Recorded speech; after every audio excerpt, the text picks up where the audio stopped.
இதில் இறுதியாக நாம் பார்த்தது ஈயாக்க நஅ்புது வ ஈயாக்க நஸ்தஈன், உன்னையே நாங்கள் வணங்குகிறோம், உன்னிடமே உதவி தேடுகிறோம் என்ற சொற்றொடருக்கான விளக்கத்தை பார்த்தோம்.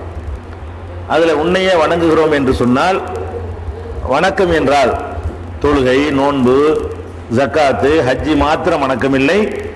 இந்த வணக்கங்களை அல்லாஹ்வுக்கு செய்வது போலவே துவாவையும் அல்லாஹ்விடத்தில் தான் செய்ய வேண்டும். ஏன்னா அது ஒரு வணக்கம். அல்லாஹ் செய்கிற உதவிகளுக்கான நன்றியை அல்லாஹ்வுக்கு தான் செலுத்தணும். ஏன்னா அது ஒரு வணக்கம். அதே மாதிரி நேர்ச்சி செய்வது அது ஒரு வணக்கம். அறுத்து பலியிடுறது அது ஒரு வணக்கம். சத்தியம் செய்வது அல்லாஹ்வின் மீது தான் செய்யணும், அது ஒரு வணக்கம் என்றெல்லாம் அந்த என்னென்ன வணக்கங்கள் என்று மக்கள் விளங்காமல் இருக்கிறார்களோ அந்த வணக்கங்கள்ல ஒரு பகுதியை பார்த்தோம். அதே போல தொழுகை எப்படி வணக்கமாக இருக்கிறதோ, தொழுகையுடைய ஒரு அங்கமாக இருக்கிற நிலை, ருக்கு, சஜிதா ஆகியவையும் வணக்கம்தான் என்ற தலைப்பை எடுத்துக்கொண்டு சஜிதா செய்வதை பற்றி ஒரு அளவுக்கு நம்ம பார்த்திருக்கிறோம். சஜிதா மனிதனுக்கு சஜிதா செய்யலாம், பெரியார்களுக்கு சஜிதா செய்யலாம். அந்த மாதிரி சொல்லக்கூடியவர்கள் ஆதம் அலைஹிஸ்ஸலாம் அவர்கள் அவர்களுக்கு வானவர்கள் சஜிதா செய்த அந்த வசனங்களை சான்றாக காட்டுகிறார்கள். அது தவறு. ஏன் தவறு என்று சொல்றோம்னா, ஆதம் அலைஹிஸ்ஸலாத்துக்கு வானவர்கள் செய்த சஜிதா பணிவு என்ற அர்த்தம் தான் கொள்ளணும். ஒரு வாதத்திற்கு இந்த சஜிதாவையே அவர்கள் செய்தார்கள் என்று வைத்துக் கொண்டாலும், முந்தைய சமுதாயத்திற்கு உரிய சட்டங்கள் பிந்திய சமுதாயத்திற்கு மாற்றப்படுமையானால் அதை நம்ம ஃபாலோ பண்ண முடியாது. அதற்கு சில உதாரணங்கள், சான்றுகளை எல்லாம் பார்த்தோம். அடுத்தது, நபிகள் நாயகம் ஸல்லல்லாஹு அலைஹி வஸல்லம் அவர்கள் நமக்கு தெள்ள தெளிவா தடை செஞ்சுட்டாங்க. கணவனுக்கு கூட மனைவி சஜிதா செய்யக்கூடாது, காலில் விடக்கூடாதுன்னு தடுக்கும் பொழுது வேற யாரும் யாருக்காகவும் செய்யக்கூடாது என்பது சந்தேகத்துக்கு இடமில்லாம ஆயிடுச்சு. அடுத்ததாக பெரியார்கள், மகான்கள் இவங்களுக்கெல்லாம் சஜிதா செய்யலாம் என்று வாதிடக்கூடியவர்கள் எடுத்து வைக்கிற இன்னொரு ஆதாரம். ஏன் இந்த ஆதாரத்தை சொல்றோம்னு கேட்டா, இந்த சான்றுகளை சொல்லி நாளைக்கு உங்களை அதெல்லாம் அல்லாஹ்வுக்கு சஜிதா செய்யலாம், பெரியாருக்கும் செய்யலாம் நாளைக்கு திரட்டிடுவாங்க. அதுக்காக வேண்டி அவங்க என்னென்னலாம் எடுத்து சொல்லுவாங்களோ அதை ஆல்ரெடி நம்ம தெரிஞ்சு வச்சுக்கிறது நல்லது. இப்ராஹிம், யூசுப் அலைஹிஸ்ஸலாம் அவர்கள் சம்பந்தப்பட்ட ஒரு செய்தி யூசுப்ங்கிற அத்தியாயத்தில் 12வது அத்தியாயத்தில் இடம்பெற்றிருக்கிறது. அது என்ன இடம்பெற்றிருக்குன்னு கேட்டா, யூசுப் அலைஹிஸ்ஸலாம் ஒரு கனவு காண்றாங்க. 12வது அத்தியாயத்தில் 4வது வசனம் எடுப்புலையே அந்த அத்தியாயத்துடைய 4வது வசனத்தில் இதை பார்க்கலாம். யூசுப் நபி சின்ன பிள்ளையா இருக்கும்போது கனவு காண்றாங்க. கனவுல என்ன காண்றாங்கன்னு கேட்டா, 11 நட்சத்திரங்களும் சூரியனும் சந்திரனும் அவருக்கு பணிகிற மாதிரி சஜிதா செய்யற மாதிரி கனவு காண்றாரு. யூசுப் நபி கனவு காண்றாரு. அவருடைய கனவுல சூரியன் அவருக்கு சஜிதா செய்யுது, சந்திரன் அவருக்கு சஜிதா செய்யுது, 11 நட்சத்திரங்களும் சஜிதா செய்கிறது. இப்படி ஒரு கனவை அவர் காண்கிறார். கண்ட உடனே அவருடைய தகப்பனார் யாக்கூபு அவங்களும் ஒரு நபி, அவங்கள்ட்ட போய் சொல்றாரு. அவர் இதனுடைய வியாக்கியானத்தை இறை தூதரா இருக்கிறதுனால அவர் விளங்கிட்டார் யாக்கூப் அலைஹிஸ்ஸலாம். அவங்க என்ன பண்றாங்கன்றா, மகனே இதை உன்னுடைய மற்ற சகோதரர்கிட்ட சொல்லிவிடாத, நீ கண்ட கனவை ஒரு பெரிய கிரேட் உனக்கு கிடைக்க போகுது, அதைத்தான் இந்த கனவு மூலமா அல்லாஹ் சொல்றான். இதை நீ உன் சகோதரர்கிட்ட சொல்லிட்டீன்னு சொன்னா உன்னைய காலி பண்றதுக்கு சூழ்ச்சி பண்ணிடுவாங்க அப்படின்னு சொல்லி அந்த கனவை யாரிடத்திலையும் சொல்ல வேணாம்னு சொல்லிடுறார். பிறகு என்ன ஆகுதுன்னு கேட்டா, யூசுப் அலைஹிஸ்ஸலாமுடைய சகோதரர்களை அவரை தூக்கி கொள்றதுக்கு முயற்சி, ரொம்ப அன்பு வச்சிருக்காரு யாக்கூப் யூசுப் நபியின் மீது. அவரை கொல்லுவதற்கு முயற்சி பண்ணி கடைசியில் கணத்துல கொண்டு போட்டு, இப்ப வியாபாரிகள் அந்த பிள்ளையை தூக்கிட்டு போய் எகிப்தில் விற்பனை செய்து அங்க உள்ள ஒரு அரண்மனையில் விற்கப்பட்டு அங்க வளர்ந்து, பிறகு அவர் மீது பழி சுமத்தப்பட்டு ஜெயிலுக்கு போய் கடைசியில மந்திரி பதவியை பெற்று அப்புறம் ஆட்சிக்கே வந்துடுறார். அது பெரிய வரலாறு. இந்த யூசுப் நபி கனவு கண்டாங்க இல்லையா, இந்த கனவெல்லாம் கண்டு பிறகு அவர் ஆட்சிக்கெல்லாம் வந்த பிறகு பிற்காலத்தில் என்ன பண்றாரு, அவர் நல்ல செல்வாக்கெல்லாம் வந்தவுடனே அவருடைய தாய், தந்தை, அவரோட கூட பிறந்த சகோதரர்கள் 11 பேர் எல்லாரையும் கூட்டிட்டு என்ன செய்யறாருன்னு கேட்டா, அவங்க எல்லாரும் யூசுப் நபிக்கு பணிகிறாங்க. அவ்வளவு வரும்.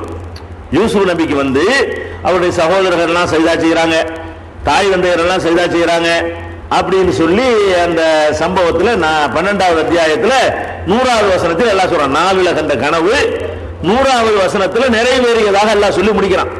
அதுல என்ன வருதுன்னு கேட்டா, யூசுப் நபி ஒரு கனவு காண்றார்ல, 11 நட்சத்திரங்கள் அவருக்கு சஜிதா செய்தா கனவு கண்டாரு. அதுக்கு அர்த்தம் என்னன்னு கேட்டா, அவரோட கூட பிறந்த 11 சகோதரர்களும் அவருக்கு சஜிதா செய்வார்கள் அர்த்தம். அதே மாதிரி சூரியன் சந்திரன் சஜிதா செய்வதா கண்டார். சூரியனை கொண்டு தந்தையும் சந்திரனை கொண்டு தாயும் என்று அர்த்தம். அப்ப தாய் தந்தையும் கூட இவருக்கு சஜிதா செய்யக்கூடிய நிலைமை உண்டாகுது அப்படிங்கிற அடிப்படையில் அந்த வசனம் அமைஞ்சிருக்கிறது. ஒரு ரஃபா அபவைகள் அரிசி, அவருடைய பெற்றோர்களை சிம்மாசனத்தில் உட்கார வைத்தார். ஹர்ரூனஹு சுஜ்ஜதன், அனைவரும் வந்து அவருக்கு யூசுஃபுக்கு சஜிதா செய்தார்கள். கால யா அபத்தி ஹாதா தவீலு ருயாய மின் கபலு, என் தந்தையே இதுக்கு முந்தைய ஒரு கனவு கண்டேன்னு சொன்னேனே அதனுடைய விளக்கம் இதுதான் அப்படின்னு தந்தைக்கு அவர் என்ன செய்யறாரு, விளக்குறாரு. கஜ்ஜாலஹா ரப்பி ஹக்கா, என் இறைவன் அதை வந்து உண்மையாக்கிட்டான், அந்த கனவை வந்து நிறைவேற்றி வந்துட்டான் அப்படின்னு சொல்லி அந்த சம்பவத்தை சொல்றாரு 12 நூறுல. இதை உங்கள்கிட்ட ஆதாரமா காட்டுவாங்க. நீங்க வந்து சஜிதா செய்யக்கூடாதுங்கிறீங்களே, யூசுப் நபிக்கு அவங்களுடைய சகோதரர்கள் சஜிதா செஞ்சாங்கன்னு வந்திருக்கா இல்லையா? யூசுப் நபிக்கு செஞ்சாங்களாம், அவங்களுடைய சகோதரர்கள் சஜிதா செய்தார்கள் வந்திருக்கிறது. அப்ப சகோதரர்கள் எல்லாம் வந்து யூசுப் நபிக்கு ஒரு பெரிய தலைவர் ஆயிட்டார். அவரு நாட்டுக்கு ஆட்சி தலைவராக இருக்கிறாரு. ஒரு ஆட்சி தலைவருக்கு சஜிதா செய்யலாம்னு சொன்னா ஒரு ஆன்மீக தலைவருக்கு ஏன் செய்யக்கூடாது? ஒரு ஜனாதிபதியா வந்த ஒரு காலில் விழுந்து சஜிதா செய்யலாம்னு சொன்னா ஆன்மீகத்திலே குருமார்கள், பெரியவர்கள், மகான்கள் அவங்களுக்கு ஏன் செய்யக்கூடாது என்று என்ன செய்வாங்க, அவங்க கேட்குவாங்க. இந்த அந்த ஆதாரத்தை எடுத்துக்கொண்டு வைக்குவாங்க. ஆதம் அலைஹிஸ்ஸலாத்துக்கு வந்து வானவர்கள் சஜிதா செய்ததையும் எடுத்து வைப்பாங்க. யூசுப் நபி அவர்களுக்கு அவங்களுடைய சகோதரர்கள் சஜிதா செய்தார்கள் வார்த்தையை தான் அல்லாஹ் யூஸ் பண்றான். ஹர்ரூலஹு சுஜ்ஜதன், அவருக்கு சஜிதா செய்து பணிந்தார்கள் வருது. இதை வந்து ஆதாரமா காட்டி நாங்களும் செய்வோம். ஏன்டா செய்றீங்கன்னு கேட்டா, யூசுப் நபிக்கு அவங்க பிரதர் செஞ்சாங்கல்ல அந்த மாதிரி செய்வோம். சஜிதா ஒன்று அல்லாஹ்வுக்கு தான் சொந்தம் கிடையாது, பெரியவங்க மதிக்கப்படுறவங்களுக்குலாம் செய்யலாம் அப்படின்னு ஒரு கருத்தை நம்ம இடத்துல கொண்டாந்து வைப்பாங்க. இதுக்கு நம்ம ஏற்கனவே சொன்ன பதில் விளக்கத்திலே பதில் இருக்கிறது, நேற்று சொன்னதுலயே. இதுக்கு அர்த்தம் பணி ஒண்ணுதான் அர்த்தம். ஏன்னா அதே யூசுப் நபிக்கு வந்து சூரியன் சஜிதா செஞ்சதா கனவு காண்றாரு. சூரியன் சஜிதாவை செய்யும், சூரியன் எப்படி சஜிதா செய்யுங்கிற, சூரியன் சஜிதா அதுக்கு முது நெத்தி மூக்கலாம் இல்லையே, சூரியன் சஜிதா செய்வதா கன்றாருன்னு சொன்னா சூரியன் அவருக்கு பணிகிற மாதிரி, சந்திரன் அவர் சொல்ல கேட்டு நடக்கிற மாதிரி, நட்சத்திரங்கள் எல்லாம் அவர் சொல்ல கேட்டு நடக்கிற மாதிரி ஒரு கனவு கண்டார். அதுக்கு பணிவு என்றுதான் அர்த்தம் செய்யணும். இவர் தலைவராகவும் அப்பா அம்மாவெல்லாம் வந்து சாதாரண பிரஜைகளாகவும் இருக்கும் பொழுது தலைவருக்கு அவங்க மரியாதை செஞ்சுதான் ஆகணும். அந்த வகையில் மரியாதை செஞ்சாங்க.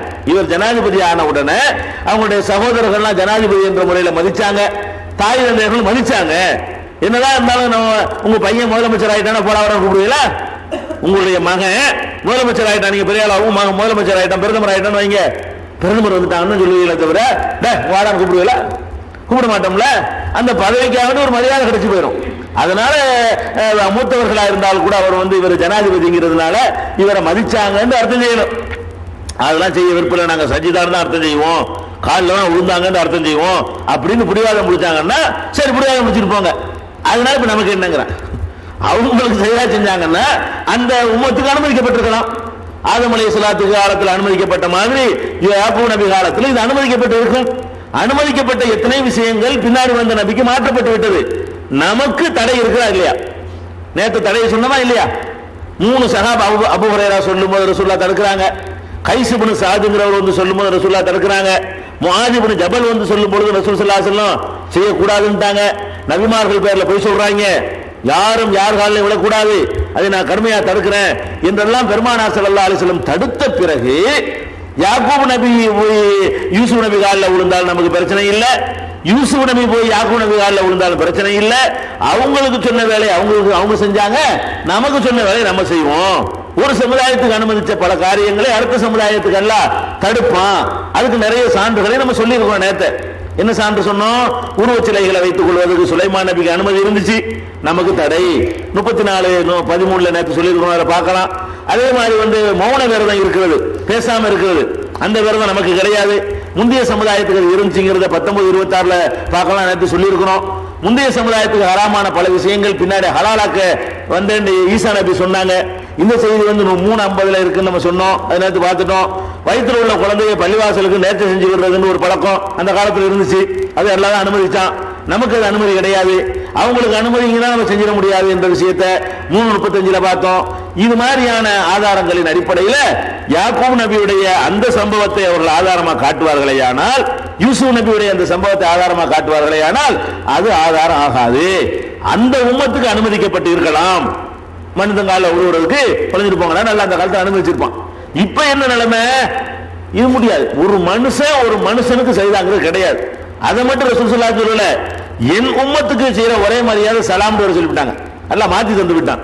அவங்களுக்கு அனுமதி கொடுத்திருக்கலாம். என் உம்மத்துல ஒருத்தர் செய்ய வேண்டிய மரியாதை என்ன? அஸ்ஸலாமு அலைக்கும் என்று சொல்வதுதான். நம்ம உம்மத்துல ஒருத்தர் யாரா இருந்தாலும் சரி, யாரை பார்க்கிறதா இருந்தாலும் சரி, அவர்கள் செய்கிற ஒரே மரியாதை அஸ்ஸலாமு அலைக்கும் தவிர வேற ஒண்ணும் கிடையாது என்று பெருமானார் ஸல்லல்லாஹு அலைஹி வஸல்லம் சொன்ன செய்தியையும் நம்ம பார்த்துட்டோம். அதனால இதுவும் ஆதாரமா ஆகாது. அடுத்து என்ன செய்வாங்கன்னு கேட்டா, சில ஹதீசுகள் இருக்குது. இந்த மாதிரி ஹதீசுகளை நோட்டீஸுகளாகவும் புத்தகங்களாகவும் பிரசங்களாகவும் போட்டு இந்த முரீது கொடுக்கிற கூட்டம் தங்கள் காலில் மக்களை விளைச்சுவதற்காக வேண்டி ரசூல் ஸல்லல்லாஹு அலைஹி வஸல்லம் தடுத்தாங்களே, அந்த ஹதீஸ்லாம் கண்டுக்கிற மாட்டாங்க. புருஷனுக்கு கூட பொண்டாட்டி செய்தா செய்யக்கூடாதுன்னு சொன்னாங்களே, அதை கண்டுக்கிற மாட்டாங்க. நபிமார்கள் பேர்ல இட்டு கட்டிக்கிட்டு செய்யறாங்க, அதை கண்டுக்கிற மாட்டாங்க. படைச்ச அல்லாஹ்வுக்கு செய்தா செய்யுங்கள் குர்ஆன்ல இருக்கிற வசனங்கள் அதெல்லாம் கண்டுக்கிற மாட்டாங்க. அவங்களுக்கு சாதகமா வரக்கூடிய ஒரு ஹதீஸ் எடுத்து கொண்டாந்து போட்டு சொல்லுவாங்க. அந்த ஹதீஸ் சரியா தவறா ஆராய்ச்சி பண்ண மாட்டாங்க. அவங்களுக்கு சாதகமான கருத்து இருந்தா அதை மக்கள்கிட்ட பிரச்சாரம் பண்ணிடுவாங்க. அந்த மாதிரி கருத்துப்பட உள்ள சில ஹதீசுகள் இருக்கின்றன. அதை பத்தி நீ தெரிஞ்சு வச்சுக்கணும். ஏன்னா நாளைக்கு அதை உங்களுக்கு காட்டுவாங்க. அது என்ன ஹதீஸ்னு சொன்னா, அதாவது சஃப்வான் இப்னு அஸ்ஸால் என்ற நபித்தோழர் வழியாக இந்த செய்தி அறிவிக்கப்படுகிறது. இந்த செய்தி திருமதியில 2657வது ஹதீஸா இருக்கிறது. இப்னு மாஜாவுல 3695வது ஹதீஸ், முஸ்னத் அஹ்மதுல 17397வது ஹதீஸ். இந்த 3 இடங்கள்ல இந்த ஹதீஸ் இடம்பெற்றிருக்கிறது. இன்னும் சில ஹதீஸ்லையும் இடம்பெற்றிருக்கிறது, இன்னும் சில நூல்களை. அது என்ன வருதுன்னு கேட்டா, ஒரு யூதர்கள் நபிகள் நாயகம் ஸல்லல்லாஹு அலைஹி வஸல்லம் அவர்களை பார்க்க வர்றாங்க. யூதர்கள் ஒரு குரூப் என்று சில அறிவிப்புல வருது, 2 பேர்னு ஒரு அறிவிப்புல வருது. 2 பேரோ 2க்கு மேற்பட்டவங்க வர்றாங்க. வந்த உடனே நபி ஸல்லல்லாஹு அலைஹி வஸல்லம் அவர்கள்ட்ட தெளிவான 9 அத்தாட்சிகள் என்ன, தெளிவான 9 அத்தாட்சிகள் அல்லாஹ் சொல்றானே, 9 தெளிவான அத்தாட்சிகள் என்றால் என்ன அப்படின்னு கேட்கிறாங்க. மூசா நபிக்கு 9 தெளிவான அத்தாட்சிகளை கொடுத்தோம்னு அல்லாஹ் சொல்றான். அந்த 9 என்னன்னு அவங்க கேட்கிறாங்க. ரசூல் ஸல்லல்லாஹு அலைஹி வஸல்லம் சொல்றாங்க, 9 என்னங்கிறது 9 அறிவுரை தான் அப்படின்னு விளக்கம் சொல்றாங்க. அல்லாஹ்வுக்கு நீங்க என்ன வைக்க கூடாது, திருடக்கூடாது, விபச்சாரம் செய்யக்கூடாது, யாரையும் கொல்லக்கூடாது, அதே மாதிரி ஒருத்தனை நிரபராதியை பிடிச்சி ஆட்சியாளர்கிட்ட பிடிச்சி தண்டனைக்கு ஆளாக்கிற கூடாது, சிகிர் செய்யக்கூடாது, சூனியம் செய்யக்கூடாது, வட்டியை சாப்பிடக்கூடாது, கற்புள்ள பெண் மீது பழி சுமத்திடக்கூடாது, போர்க்களத்தில் வெறுண்டு பின்வாங்கி ஓடிவிடக்கூடாது. அதுக்கப்புறம் குறிப்பா யூதர்களாகிய நீங்கள் சனிக்கிழமை அன்னைக்கு வரம்பு பெறக்கூடாது அப்படின்னு சொல்லி சனிக்கிழமை எந்த தொழில் பண்ணக்கூடாது. அவங்க இந்த விஷயத்தை ரசூல் ஸல்லல்லாஹு அலைஹி வஸல்லம் அவர்கள் சொன்னாங்க. சொன்னவன் அந்த வந்த ஆளுக்கு யூதர்கள் அப்படி ஆச்சரியப்பட்டு போய், இந்த 9 அத்தாட்சிகள் சொன்னதுக்கு மூசாவுக்கு கொடுத்த 9 அத்தாட்சிகள் அழகா சொல்லிவிட்டார் இவரு அப்படின்னு சொல்லி ரசூலுல்லாஹ்வுடைய கையையும் காலையும் முத்தமிட்டார்கள் வருது. அந்த பாயிண்ட் என்னன்னு கேட்டா, அதான் பாயிண்ட். கப்பலு யதஹு வ ரிஜ்லஹு, ரசூல் ஸல்லல்லாஹு அலைஹி வஸல்லம் கையையும் முத்தமிட்டார்கள், காலையும் முத்தமிட்டார்கள் வந்த யூதர்கள். அப்ப ரசூல் ஸல்லல்லாஹு அலைஹி கேக்குறாங்க, இவ்வளவு அன்பா என்கிட்ட பேசுறீங்களே, அப்ப நீங்க என்னை நபின்னு ஏத்துக்கிறதுக்கு என்ன தடை அப்படின்னு கேட்கிறாங்க. அவங்க என்ன சொல்றாங்கன்னு கேட்டா, நாங்க உங்களை ஏத்தனை கொண்டு விடுவாங்க, எங்களை எங்க குரூப் என்ன சொல்றாங்க, எங்களை கொண்டு விடுவாங்க, அதுக்கு பயந்துக்கிட்டு தான் ஏத்துக்கிறாம இருக்கிறோம் அப்படின்னு அவங்க சொன்னதாக இந்த அறிவிப்பு. இந்த அறிவிப்புடைய சாராம்சம் இது எங்க இருக்குன்னா, திருமதியில 2657, இப்னு மாஜா 3695, முஸ்னத் அஹ்மது 17397. இதுல இருந்து என்ன கொண்டு வர்றாங்க தெரியுமா? கையை முத்தமிடுறாங்க, சரி. கால முத்தமிடுனா என்ன? கால முத்தமிட்டாங்கன்னு வரல. யூதர்கள் ரசூல் ஸல்லல்லாஹு அலைஹி வஸல்லம் அவர்களுடைய காலை முத்தமிட்டார்கள். முத்தமிடுதல் என்பது நெத்தியை கொண்டே வாயை கொண்டே வைக்கிறது தான் முத்தம்னு சொல்றது. இப்படி சொல்றதை முத்தம்னு சொல்லுவோம். இப்படி கையினால தொட்டு கையை முத்தி கொண்டாலும் அதையும் அந்த கப்பலங்கிற வார்த்தையினால் சொல்லலாம். மூஞ்சியை கொண்டு காலில் வச்சா கூட அது முத்தமிடுறதான். 2 அர்த்தம் தரக்கூடிய சொல்லுதான் அது. அப்ப அவங்க என்ன பண்ணுவாங்கன்னு கேட்டா, அப்ப ரசூல் ஸல்லல்லாஹு அலைஹி வஸல்லம் கால முத்தமிட்டார்கள் என்று சொன்னால் தலையை கொண்டே காலில் வைக்கத்தான செஞ்சாங்க. எங்க ஷேகுமார்களுக்கும் நாங்கள் சஜிதா செய்வதில்லை, முத்தமிடுறோம். இது முத்தம் வச்சுட்டு போ, நாங்க சஜிதா செய்யவில்லை. இந்த ஹதீஸ்ல எப்படி முத்தமிட்டார்கள் வருகிறதோ, சஜிதா செய்தார்கள் வருது, முத்தமிட்டார்கள் வருதுல. எங்க ஷேகுமார்களுக்காக நாங்க முத்தமிடுவோம், இந்த அருகு எங்களுக்கு ஆதாரம் அப்படின்னு என்ன செய்வாங்க, அவங்க சொல்லுவாங்க. இந்த ஹதீஸை காட்டி இதை காட்டினாங்களே. ஆனால் இது பல காரணங்களினால் இது தவறு. முதல் காரணம் என்ன தெரியுமா? தெளிவான 9 அத்தாட்சிகளை அல்லாஹ் மூசாவுக்கு கொடுத்தோன்னு சொல்றான்ல, அந்த 9 அத்தாட்சி என்னன்னு குர்ஆன்ல இருக்குது, அது இது இல்ல. 9 அத்தாட்சி என்ன?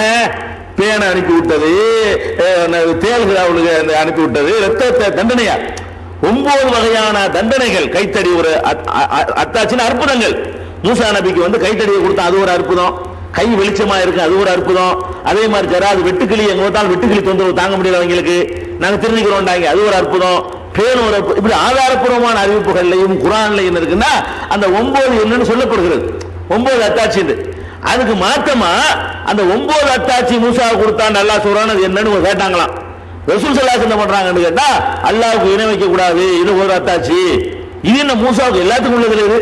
இது ஆதம் அலைஹிஸ்ஸலாம் காலத்துல இருந்து இன்னைக்கு வரைக்கும் உள்ள மேட்டர் எது? இது மூசாவுக்கு கொடுத்த 9 அத்தாட்சி கிடையாது. இது அல்லாஹ்வுக்கு இணை வைக்க கூடாது என்பதும், திருடக்கூடாது என்பதும், விபச்சாரம் பண்ணக்கூடாது என்பதும், கொல்லக்கூடாது என்பதும், ஒருத்த மேல வீண் பழி சுமத்தக்கூடாது என்பதும், சுனியம் செய்யக்கூடாது என்பதும், வட்டி சாப்பிடக்கூடாது என்பதும், கற்புள்ள பெண் மீது அவதூறு செலுத்தக்கூடாது என்பதும், போர்க்களத்தில் பின்வாங்கி ஓடக்கூடாது என்பது இதுல மூசா நபிக்கு மட்டும் உள்ளதா? இவ்வளவு எல்லாத்துக்கும் உள்ளதான். இந்த இவ்வளவு மேட்டருமே அன்னைக்கு உள்ள இன்னைக்கு உள்ள நமக்கு உள்ளது எல்லாருக்கும் உள்ளது. யாரும் விட எந்த ஒரு காலத்தில் திருத்த அனுமதிக்கவே இல்லை. எந்த ஒரு காலகட்டத்திலையும் விபச்சாரத்தை அனுமதிச்சதே இல்லை. எந்த ஒரு காலகட்டத்திலையும் அல்லாஹ்வுக்கு இணை வைக்கிறதில் அனுமதிச்சதே இல்லை. மூசா நபிக்கு தான் முதல் தடுத்தான்னு கிடையாது. அப்ப 9 அத்தாட்சி என்ன என்று திருக்குர்ஆன் என்ன சொல்கிறதோ அதைத்தான் ரசூல் ஸல்லல்லாஹு அலைஹி வஸல்லம் விளக்கமா சொல்லுவாங்களே தவிர அதுல இல்லாத ஒண்ணை இவங்கள என்ன செய்ய மாட்டாங்க, வேற மாதிரி சொல்ல மாட்டாங்க. இது ஒரு பாயிண்ட் 1. 9 உலகல ஆத்தைனா மூசா 9 ஆயாத்தின் பையினாத். மூசாவுக்கு தெளிவான 9 அத்தாட்சிகளை வணங்குறோம் அல்லாஹ் குர்ஆன்ல சொல்றானே, அது 9ம் குர்ஆனில் சொல்லப்பட்டிருக்கிறது. மறைபூரும் இறை தூதர் என்ற தலைப்புல உங்களுக்கு அந்த 9 அத்தாட்சிகளும் காரண காரியங்களோடு விளக்கப்பட்டிருக்கிறது. மூசா நபியுடைய வரலாறை சொல்லும் பொழுது உங்களுக்கு ஏற்கனவே விளக்கி இருக்கிறோம். அப்ப இந்த 9 அத்தாட்சிக்கு சொன்ன இந்த பதிலை வச்சு பார்க்கும் பொழுது இது ஒரு மிஸ்டேக் இருக்குது, நமக்கு விளங்குது. இது அது அதை சொல்லலையே, அது மாத்தமாவில் இருக்குது, இது ரசூலுல்லாஹ் சொல்லியிருக்க மாட்டாங்கன்னு விளங்குது. 2வது என்னன்னு கேட்டா, அல்லாஹ்வுக்கு எதனை இணை வைக்க கூடாதுன்ற ஒரு அதுல ஒன்று வருதுல 9ல, அதை 9ல ஒன்று அவங்க ஏத்துக்கவே மாட்டாங்க. யூதர்கள் ஏத்துக்கிட்டா இங்க இஸ்லாத்துக்கு வந்திருப்பாங்களே, அவங்க தான் எல்லாம் அல்லாஹ்வுக்கு மகங்கிறாங்க, உசைர் நபியை வணங்குறாங்க. அவங்க இந்த 9ஐ நம்பிக்கை கொண்டு தானே ரசூலுல்லாஹ்வுடைய கையை முத்தமிட்டு இருக்க முடியும். யூதர்களுடைய கொள்கையாக இல்லை, இந்த 9 ஒத்துக்க மாட்டாங்க. அவங்க எல்லா விதமான தப்புகளும் பண்ணாங்க. வட்டி 9ல ஒன்று வருது, வட்டியும் 9ல ஒன்று ஒத்துக்குவாங்களா? வட்டினால தானே சபிக்கப்பட்டாங்கன்னு வருது. அதனால யூதர்கள்ட்ட சொன்ன சந்தோஷம் தாங்க இல்லாம கரெக்டா சொல்லிவிட்டீல, இதுதான் 9 அத்தாட்சின்னு சொல்லிட்டு முத்தமிட்டார்கள்னா அந்த 9 அவங்க ஏத்துக்கிட்டே ஒரு காலத்திலையும் அல்லாஹ் இணை வச்சாங்க, வட்டி வாங்கி திண்டாங்க. இன்னைக்கு நீங்க அன்னைக்கு நீங்க எல்லா காலத்திலையும் வட்டி வாங்கி தின்றதுனாலதான் சபிக்கப்பட்டார்கள் சொல்றாங்க. அல்லாஹ் சொல்லும் பொழுது அக்லிஹுமுர் ரிபா, வட்டியை சாப்பிடுகிற காரணத்தினால் தான் அவர்கள் சபிக்கப்பட்டார்கள் என்று சொல்றான். அதனால இந்த கருத்து நபி ஸல்லல்லாஹு அலைஹி வஸல்லம் சொன்னதா இருக்க முடியாது, குர்ஆனுக்கு மாத்தமா இருக்கிறது. First matter. 2வது மேட்டர் என்ன தெரியுமா? இதுல இதை அறிவிக்கக்கூடிய ஒரு ஆளு சஃப்வான் இப்னு அஸ்ஸால் என்ற சஹாபி சொல்வதாக, அவரிடமிருந்து அறிவிக்கக்கூடிய ஆள் யாருன்னு கேட்டா அப்துல்லாஹ் இப்னு சலமா என்பவர் அறிவிக்கிறார். இந்த அப்துல்லாஹ் இப்னு சலமா என்பவரை பொறுத்த வரைக்கும் இவரை பற்றி ஹதீஸ்களை அறிஞர்களுடைய விமர்சனம் எப்படின்னு கேட்டா, இவரை பற்றி நல்லா தெரிஞ்சவர் யாருன்னு கேட்டா அம்ர் இப்னு முர்ரா. அம்ர் இப்னு முர்ரா என்பவர் தான் இந்த செய்தி அவர்தான் அறிவிக்கிறார். சஃப்வான் பின் அஸ்ஸால் என்ற சஹாபி சொன்னதாக அப்துல்லாஹ் இப்னு சலமா அறிவிக்கிறாரு. அப்துல்லாஹ் இப்னு சலமா சொன்னதாக அம்ர் இப்னு முர்ரா அறிவிக்கிறார் உலகத்துக்கு. இந்த அம்ர் இப்னு முர்ராவுடைய உஸ்தாது தான் அப்துல்லாஹ் இப்னு சலமா. அவர் சொல்றாரு, இந்த அப்துல்லாஹ் இப்னு சலமா இருக்காரு, நான் யார்கிட்ட அறிவிக்கிறேனோ அவர் யாருக்கு கொஞ்சம் தெரிஞ்சுக்கிறங்க. அவர் நம்ம உட்காருவோம், ஒரு நாளைக்கு கரெக்டான செய்தியா சொல்லுவாரு, ஒரு நாளைக்கு ஏற்குமாறா சொல்லி ரசூலுல்லாஹ் சொன்னாங்க பாரு, ஒரு நாளைக்கு நல்லது சொல்லுவாரு, ஒரு நாளைக்கு கெட்டது சொல்லுவாரு. ஒரே சீரா அவர் பேச மாட்டாரு, கரெக்டான ஒரு நேரம் பார்த்து ஆதாரப்பூர்வமா சொல்லுவாரு. சில ஆளுக்கு இருக்காங்களா, கத்த ஓதக்கூடாது, பாத்தியா ஓதக்கூடாது, ஒரு கரெக்டா பேசிட்டு இருக்க மாதிரி இருக்கு. திடீர்னு கிறுக்கு என்ன செய்வாங்க, மதுக்கு வேணும் அப்படின்னு சொல்லி பாக்குறீங்களா, நீங்க பாக்குறமா இல்லையா? இதே மாதிரி அந்த அப்துல்லாஹ் இப்னு சலமா எப்படி ஆளுன்னு கேட்டா, ஒரு நாளைக்கு குர்ஆன் பேசுவாரு, ஒரு நாளைக்கு என்ன செய்வாரு, குர்ஆன் அது மாதிரி ஒண்ணு இருக்கு. இந்த மாதிரி டைப்ல உள்ள ஆள் அவர். அப்படி சொல்றாரு. அம்ர் இப்னு முர்ரா சொல்றாரு, போய் ஹதீஸ்னா எங்களுக்கு அவர் சில செய்திகளை அறிவிப்பாரு, ஃபனஅரிஃபு வ நுன்கிரு, சிலதை ஏத்துக்கிறதா இருக்கும், சிலதை மறுக்கிறதா இருக்கும். அவர் அவர் துல்லியமா ஷார்ப்பா கரெக்டா அறிவிக்கிற ஆள் கிடையாது என்று சொல்லி அவரை நன்கு தெரிந்திருக்கக்கூடிய அம்ர் இப்னு முர்ராங்கிறவர் சொல்றார். வேற யாரும் இவரை பற்றி எந்த நற்சான்று கொடுக்கல. அப்துல்லாஹ் இப்னு சலமாங்கிறவரை பற்றி மொத்தத்தில் கிடைக்கிற ஒரே விமர்சனம் என்னன்னு கேட்டா, இவரு கலந்து அடிக்கிற ஆள். இவரு சில நேரத்தில் ஒரு நாளைக்கு சரியா பேசுவார், ஒரு நாளைக்கு ராங்கா பேசுவாரு. இந்த மாதிரியான ஒரு முரண்பட்ட ஒரு ஆள் இவரு அப்படின்னு இவரை பத்தி ஒரு விமர்சனம் இருக்கிறது. அந்த ஒரு விமர்சனம் தான் இவரை பத்தி இருக்குது. நல்லதும் கெட்டதும் கலந்தாயில் ஒரு விமர்சனம். இவரை பத்தி உள்ள ஒரே விமர்சனம் ஒரே ஆள் தான் சொல்றாரு. ஒரே ஆள் தான் இவர் பேரை சொல்லி அறிவிக்கிறார். அறிவிக்கிற அந்த ஸ்டூடெண்ட்ஸ் தான் சொல்றாரு. அந்த ஆள்கிட்ட நாம கேட்போம். கேட்டதுல என்ன, ஒரு நாளைக்கு நல்ல செய்தியா சொல்லுவார், ஒரு நாளைக்கு கெட்டதா அடிப்பாரு. ரசூலுல்லாஹ் சொன்னது ஒரு நாளைக்கு சொல்லுவார், ஒரு நாளைக்கு சொல்லாத சொன்னாலும் சொல்லுவாரு. அதான் நான் அறிவு நினைக்கிறோம். அல்லது கெட்டது முட்டை அடிக்கிற ஆள் அவரு. அப்படிப்பட்ட ஆள் வழியா தான் இந்த செய்தி நான் உங்களுக்கு அறிவிக்கிறேங்கிறார். இப்படியான ஒரு ஆள் வழியா வந்திருக்கும் பொழுது இது எப்படி ஆதாரமாக இருக்கு? ரசூலுல்லாஹ் தடுத்திருக்கும் பொழுது, கணவனுக்கு மனைவி சைதா செய்யக்கூடாது தடுத்திருக்கும் பொழுது, அதை வேற வார்த்தையை போட்டு வேற பேரை போட்டு முத்தமிட்டோன்னு சொல்ற காரணத்தினால அது ரசூல் அனுமதிச்சிருப்பாங்களா? ரசூல் ஸல்லல்லாஹு அலைஹி வஸல்லம் கேரக்டருக்கு எதிரானது. அவங்களுடைய அந்த கேரக்டருக்கு பாருங்களேன், இந்த கையை முத்தமிடுறது, காலை முத்தமிடுறது, எட்டி வச்சிருவாங்க. என்ன நினைச்சிட்டு அந்த மாதிரி கேட்கிற கட்டத்தில் கொதிச்சு போயிடுவாங்க. மனிதனை மனிதன் கும்பிடக்கூடிய வழிபடக்கூடிய எல்லா வாசல்களையும் அடைக்கிறது அவங்களுடைய கேரக்டர். கோபம் கொப்பளிச்சு போயிடும். அவங்கள இந்த மனிதத்தன்மைக்கு மேல யார் உயர்த்தினாலும் சரி அவர்கள் கடுமையா கோபப்படுவாங்க. அந்த மாதிரி கோபம் அந்த ஹதீஸ்லாம் தெரியுது. நான் சொன்னேன், இந்த மாதிரி ஒரு மனுஷங்கால மனுஷன் விழக்கூடாது, நான் தடுக்கிறேன், எச்சரிக்கிறேன். நபிமார்கள் பேர்ல போய் சொல்றாங்க. ஒரு நபி இப்படி சொல்ல மாட்டாங்க, சலாம் தான் சொல்லணும், வேற ஒண்ணு கிடையாதுன்னுட்டாங்க. வேற ஒண்ணு கிடையாதுன்னு சொல்லி இருக்கும் போது அது இப்படி முத்தமிடுறது, அதை வச்சு பார்க்கக்கூடிய நேரத்தில் இதனுடைய அறிவிப்பாளருடைய மேற்றும் சரியில்லை. இந்த விமர்சனம் ஜர்ஹ் தாதீல்ங்கிற நூல்ல நீங்க பார்க்கலாம். 7679வது நம்பர்ல இது வருது அறிவிப்பாளர்களுடைய விமர்சனத்துல. இந்த மாதிரி இருக்கு. இன்னும் நிறைய நூல்கள்ல இந்த ஆளை பத்தின விமர்சனம் வரும்போதெல்லாம் இந்த ஒரு விமர்சனம் தான். இவர் விட்டடிக்கிறவர் ஒரு நாளைக்கு நல்லா சொல்லுவார், ஒரு நாளைக்கு கெட்டா சொல்லுவார்னு சொல்றாங்க. இப்படிப்பட்ட ஒரு ஆள் வழியா வரும் பொழுது இது கண்டிப்பா கெட்டா சொல்லணும் விளங்குது. இவர் நல்லா சொல்லுவார், அந்த லிஸ்ட்ல இது வராது. கண்டிப்பா இது கெட்டது. நல்லதும் சொல்லுவார், கெட்டது சொல்லுவார் வருதுல, இன்னைக்கு கெட்டது நல்லா தெரியல. ரசூல் ஸல்லல்லாஹு அலைஹி வஸல்லம் எதை தடுத்தாங்களோ அதை யூதர்கள் அவர்களுக்கு செஞ்சாங்கன்னு சொல்வது கெட்டது. குர்ஆன்ல அல்லாஹ் 9 அத்தாட்சி என்னன்னு விளக்கி இருக்கும் பொழுது அதுக்கு மாற்றமா ரசூலுல்லாஹ் சொன்னாங்கன்னு சொல்றாரு பாருங்க, அது கெட்டது. குர்ஆனுக்கு மாற்றமா ரசூலுல்லாஹ் சொல்லுவாங்களா? குர்ஆனுக்கு மாற்றமா ரசூலுல்லாஹ் விளக்கம் கொடுத்தாங்கங்கிற ஒரு கருத்தை தருகிறது பாருங்க. அந்த காரணத்தினாலேயே இந்த மெசேஜ் கலாச்சிட வேண்டியதான். இது ஒரு ஆதாரம் கிடையாது. இதை சொன்னார்களே, ஆனால் இதனுடைய இதை விட்டுருங்க, முத்தமிழரை விட்டுருங்க. இங்க வாப்பா, இந்த ஹதீஸ் முழுசா வாசி. 9 அத்தாட்சிகள் வருதுல, 9 அத்தாட்சி என்னன்னு குர்ஆன்ல எடுத்து காட்டுறேன்னு 9 அத்தாட்சி எல்லாம் குர்ஆன்ல சொல்லி கொடுத்தா என்ன செய்யறான்?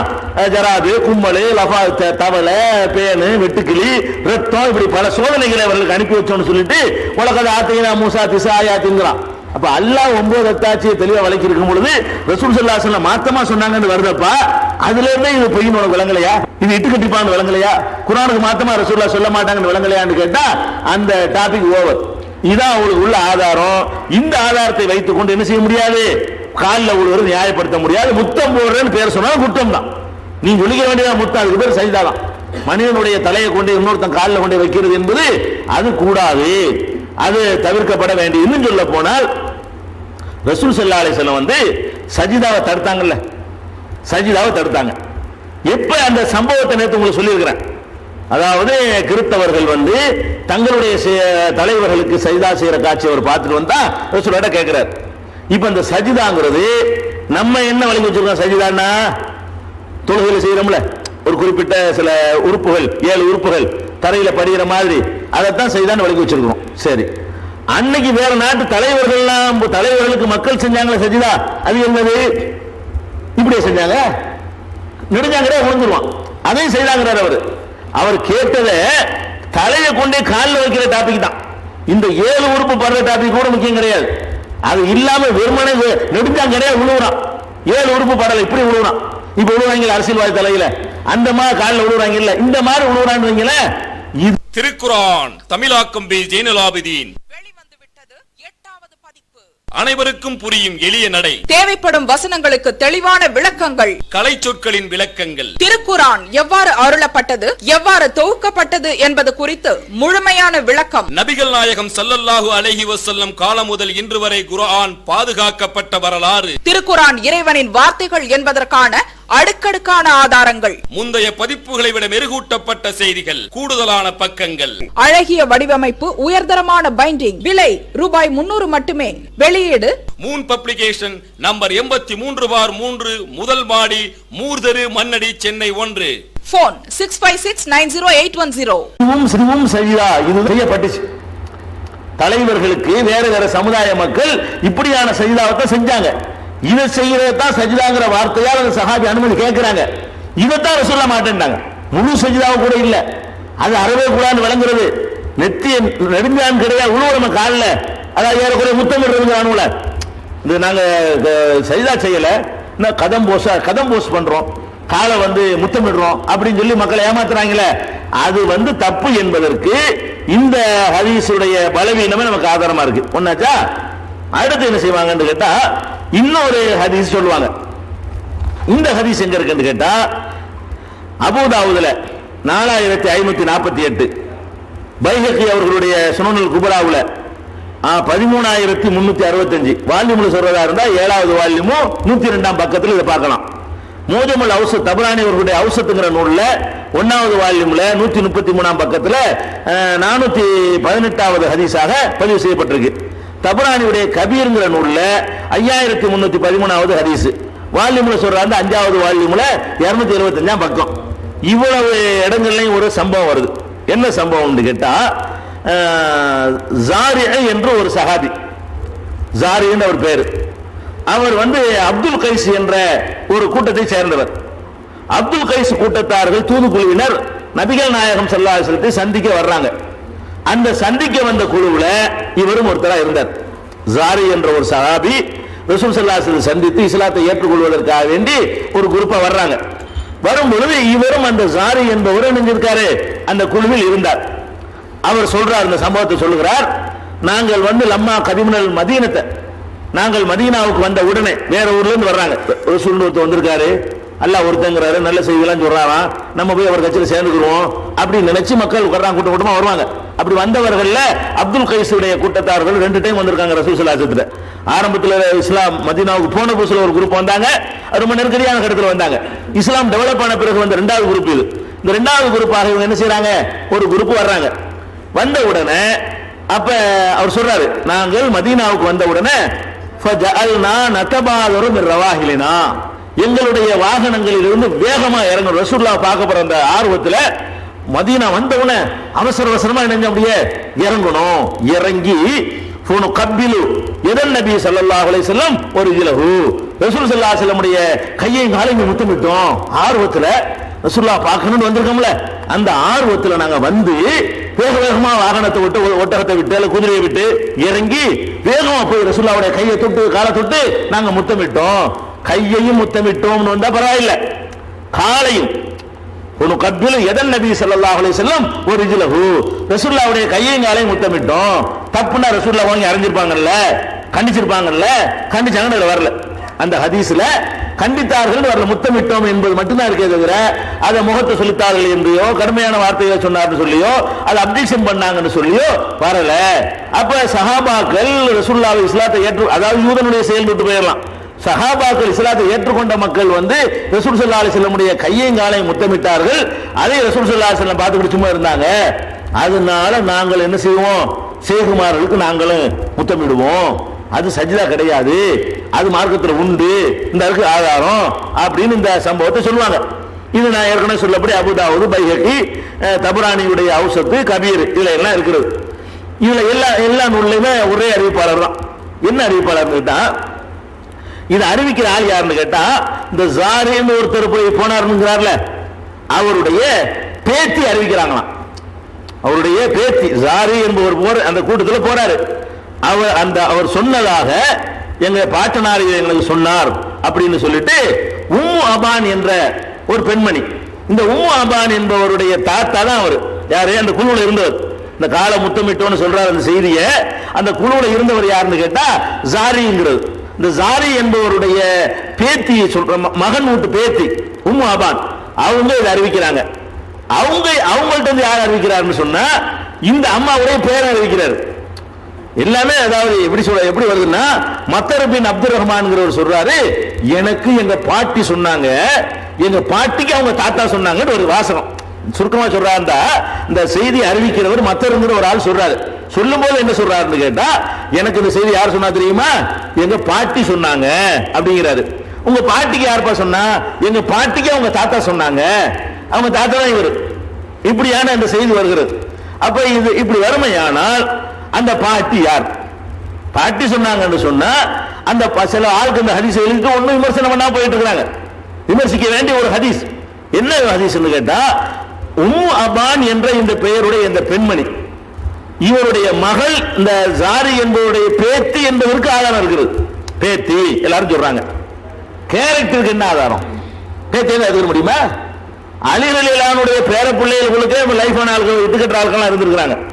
வணங்குதா? ஜாரி என்பவருடைய பேத்தினால ஒரு கிரேடு கிடையாது. பேத்தினா அவங்களுடைய நினைவாற்றல் எப்படிப்பட்டது, அவங்களுடைய கேரக்டர் எப்படிப்பட்டது, அவங்களுடைய ஒழுக்கம் எப்படிப்பட்டது, ரசூலுல்லாஹ் பேர்ல பொய் சொல்லுவாங்களா பொய் சொல்ல மாட்டாங்களா, நல்ல நடத்த உள்ளவங்களா, எல்லாத்தையும் பார்க்கணும்ல. இந்த அம்மாவை பற்றி எந்த ஒரு ஹதீஸ் நூல்கள்லையும் நல்ல விமர்சனமோ கெட்ட விமர்சனமோ இல்லை. இப்படி ஒரு உம்மு அபான் அறிவிக்கிறாங்களே, எந்த அறிவிப்பாளராக இருந்தாலும் அவரை பத்தி விமர்சனம் இருக்கணும். இருக்கும். ஒண்ணு என்ன இருக்கு, நல்லவர் இருக்கும், நேர்மையாளர் இருக்கும், உறுதியான நம்பகமான ஆள் இருக்கும், பர்ஃபெக்ட் 100% மார்க் போட்டிருப்பாங்க.